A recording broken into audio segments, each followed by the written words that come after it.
Hello everyone of YouTube, Nick Smith here again, and welcome to another installment of November and Halloween. Guys, don't you hate when you make a mistake? Don't you just hate when you make a mistake? Don't you just hate when you think you're right about something and then you do it again and then you were wrong and you actually loved it? I did that with today's review. James 1. I'm sorry. The movie The Conjuring was awesome. It wasn't horrible. I am ashamed of myself. I am ashamed. Do you know how ashamed of I am? If I could go back to my future, if I could go back to the past and smack myself in the face and bring the DVD to him, this is what I would say. Hold on one second. Hold on, just bear with me. I have it here with me. Just bear with me. Bear with me. Now, if I could go back to the past and show myself this before he made a review, I would smack him with the DVD. The movie The Conjuring is so good. It has a Rotten Tomato sticker on the movie. That is how good this movie is. I mean, if I could just go, this is what I would do. Are you going to do a review on The Conjuring? Yeah. Do you like it? No. Well, you know what? You're wrong. You love it. You should be ashamed of yourself. Okay, so as you know, the movie The Conjuring is about the Perron family who in the 1970s buys a farmhouse. And when they move into said farmhouse, strange occurrences start happening. Their youngest daughter, April, starts talking to this person that she says is not imaginary. It is real, but of course the parents don't believe. She has a little music box that the only way you can see him is by winding the thing up and you look in the mirror, and it's like this little tiny music mirror box. And when you look, you can see him in the background. That happens. And every day at 3:07 a.m. the clock stopped. That's one of the other few occurrences. And every morning that the wife, Carolyn, who was played by Lillian Taylor, who was in that horrible movie, in that horrible remake of The Haunting, but we're not going to go into that, she plays a very good character. She plays a mother who wants to do nothing more than protect her family. And she plays a very good possessed person when she is possessed by the evil spirit that haunts her house. So she wakes up every morning with random bruises on her. It starts from on her leg, on her back, on her chest, on her arms, on her elbows. And then we figure out that then we are introduced to our other main characters, Ed and Lorraine Warren, who are demonologists. And every time they take on a case, this movie starts with a case that they do of how these people who had learned that they had a doll, and the doll is all creepy as heck. But honestly, the doll is not creepy as heck, and is honestly just a normal doll that you wouldn't think would be frightening. But in The Conjuring, they make this doll look like freaking Chucky's adopted cousin or something. I mean, it's just creepy. It's made of wood, and it's got like scratches all over, and it's got a creepy smile like...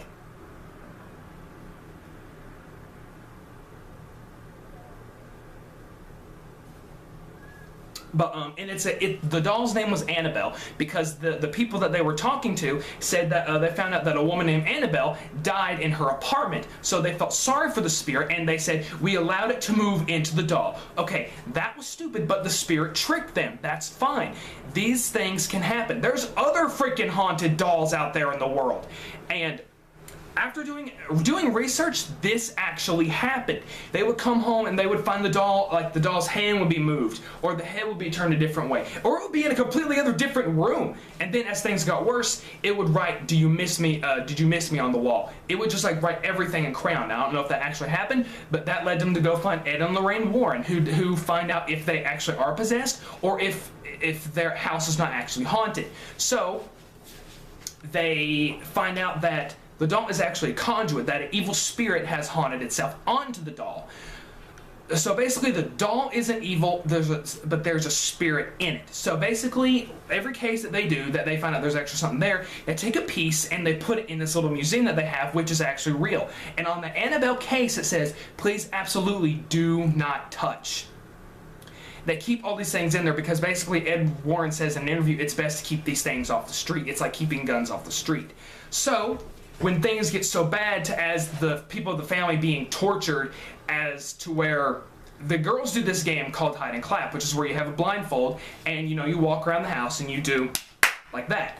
So the mom plays it with the youngest, April, because I guess she's not able to go to school yet. They have 5 daughters. There's Andrea, there's Nancy, there's Christine, there's April, and there's Cindy. Cindy is one that gets possessed, I guess you could say, because she gets up and she sleepwalks and she keeps going towards a wardrobe that was in the house. And they also find, when the girls are playing hide and clap, they play hide and clap, and they accidentally knock boards off, and we find out that they had a cellar that was boarded up. And as things start going bad within the cellar, because we find out that a bunch of people committed suicide in this house, and the reason why is because someone who owned the house originally was an actual witch who was related to Mary and Christie, who was one of the original people who died in the witch trials. So she was a real witch. Her husband caught her sacrificing a baby in front of a fireplace. She gets on a tree and hangs herself at 3:07 in the morning. And she basically said, she proclaimed her love to Satan and said she would kill anyone who tried to take her land. So as people moved into the house, they kept dying because it was people who were trying to take their land. So now it's up to Ed and Lorraine Warren to find out how to get rid of these spirits. And Ed talks about the 3 stages of possession, and about like how each one is different. The first one is like the sounds, like the knocking on the door or the footsteps or hearing someone in your house, and that turns into the second stage, which is where which is where they basically start feeding off of their victims, like how spoiler alert, of course, of those who've seen it. The witch basically is possessing Karen. That's what those bruises are on her. She's breaking the person down. It has to break down the will of the person they're trying to possess, and then finally the possession. So as we discover this, we get some very good haunting scenes in this movie. The atmosphere, the house is just so creepy, which actually that is not the actual house that they lived in. Of course, though, I mean, who would want to go to a possessed house where there's probably still evil lingering there? Yeah, that's not a smart idea. But anyways, so they basically set up things around the house. Like they have the black lights, they have cameras. Like these are cameras that were like back in the 70s. They have cameras so they can take pictures tied to the doors, and they have everything to try and get things on camera. Lorraine is, I guess you could say, a physical medium. She sees things. So when she walked into the house, she notices that this thing is feeding off of this family. The spirit latches itself onto Carolyn's back and on the children. And there's a specific thing about a few of the children. Andrea, when she grew up, and this actually really happened to these people. When Andrea grew up in this house, when she got older, she wrote 3 books. And she said that in an interview, they were haunted for 10 to 12 years. They were haunted so bad that a priest came to their house and said, "Ma'am, I'm sorry, your house cannot be cleansed." That basically tells you right there's going to be a sequel. There is going to be at least 2 more sequels, if I am correct. At least 2. So, there's Andrea. Cindy is the one who sleepwalks, but it is because the spirit of a kid who died there named Rory was showing her the hiding place of where she was, or where he always hid whenever something bad went wrong. And Christine is in bed along with Nancy, and Christine always gets her feet dragged until she sees a spirit that Cindy can't see. And they always smell rotting meat, which means, according to Ed, that could symbol a demonic forces around. And so we also have some few other signs, like the doors they had rubber banded up because you would just hear all through the night. And he basically said that is a mock to the Trinity, the Father, Son, and the Holy Spirit. So, they call everyone that they know. When things get really bad to where like the daughter gets her hair pulled and dragged around, or when a spirit locks a kid in a room and won't let them out, they decide, okay, you know what, we've got to get this house cleansed. So they decide to go to a priest, and they say, look, this place needs to get free. We need to help these people. So when the priest sees how bad this is, like, okay, you know what, forget it, I'll push it through the Vatican myself. We're going to help these people. And basically what is going on is with the cellar, that's where a lot of things happen. And we get some creepy scenes. These scenes scare me to death. We get a scene of a cop who's walking around and a spirit says, "Look what she made me do." And we find out that she possesses people to kill their own children because she killed her own child. So she had the maid hang herself. She also had another maid drown the boy Rory. And another person cut her wrist till she died. And one of the creepiest scenes in the movie is with Christine and Nancy when they're in the bed and her feet gets dragged. She sees the entity and it talks to her, and her family comes in and she's like, "No, you don't understand. It wants my family dead." And so then after that, we get the night in the trailer where it shows where Carolyn goes downstairs and says, "Whoever downstairs, I'm going to lock you in now." Because, she thinks someone is in her house. And so, you want to protect the family. So, we get that in the trailer, and that scene was creepy. And then when basically Cindy has been sleepwalking in Andrea's room with the wardrobe, and when Cindy all of a sudden wakes up and she sees something, like her eyes get big and she sees that it was the spirit of the witch, she jumps on Andrea. The father comes home and he notices, like, they're like, "Okay, we got to do something." So they call Ed and Lorraine Warren, and then things happen. So when everyone goes off, we find out that Ed does not like when Lorraine does these things, because even though her ability that she has, it helps people, it also takes a toll on her. And there was one specific case that they did that he does not like talking about, and it scared her to death. And she's seen something that he won't even ask her. So every time when it talks to, okay, I'm going to have to do the possession, he does not want her there. And one specific thing that the Warrens will talk about, yes, they're religious. They keep talking about how God brought us together for a reason. So when they do this possession, when they do this exorcism, it is so scary. Things are going down. Like, they have to tie Carolyn downstairs they have to put her in a chair. Well, first, when things get even worse with things happening to the kids, they take them to a motel, but the mother is different. Carolyn is different. When she is in the motel, she gets possessed, but in a different way. The final thing is like when she's laying in bed and it burns a burn mark on her again, and she wakes up and then there's a spirit and it throws up some kind of thing into her. It was like blood. So she's totally different after that.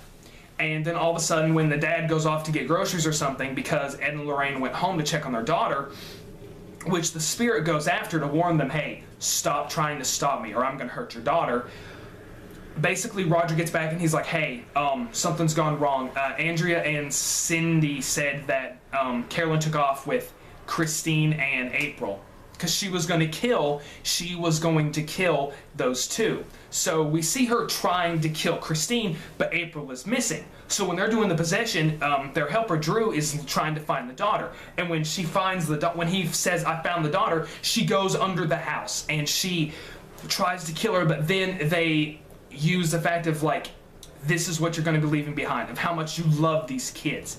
And you just feel so sorry for Carolyn as she's having to fight from the inside to overcome the evil spirit named Bathsheba. And my favorite line in the movie is where Ed Warren says, "Bathsheba!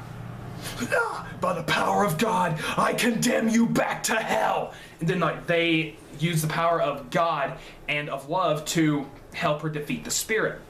And so then, after that, the movie ends. The Warrens and everyone go off peacefully.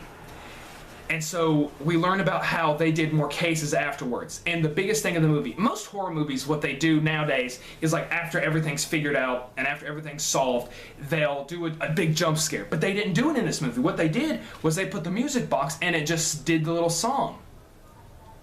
It just did the song, and when it just did the song, there was no jump scare. The movie just ended like that, and I was like, okay, awesome. That was awesome. Guys, The Conjuring is one of the scariest movies of all time. One of the scariest movies. It brings back pure horror to the haunted house genre. Insidious did not do that. The Conjuring did that. Bravo to James Wan. like I said, I recommend watching this movie because when it has a Rotten Tomato sticker and when it has on the back one of the scariest movies ever made, you know that they've done something right. And one thing also that I'm glad that they did, instead of having, you know, family and friendship always overcoming the battle, it was actually the power of God. The power of God striving over evil for once in these movies. And that clearly shows that they're trying to do something here. So when the 2 sequels come out, if they do come out, I will be watching them. I suggest you watch these 2 because, like I said, there was 3 books, and the books are called House of Darkness and House of Light, and there's 3 volumes. And each one, it's about their paranormal experiences, how some days it would be bad, some days it would be fine, but they actually did not go down to the cellar. Only time they went down to the cellar is when they had to. And the dad, from watching an interview with the actual Andrea Perrin, said that the dad really didn't believe it. And even when things were happening to him, it took him a while. So guys, I honestly recommend that you check out The Conjuring, buy it on DVD. This is a DVD I recommend that you own. It is one of those movies that you have to own.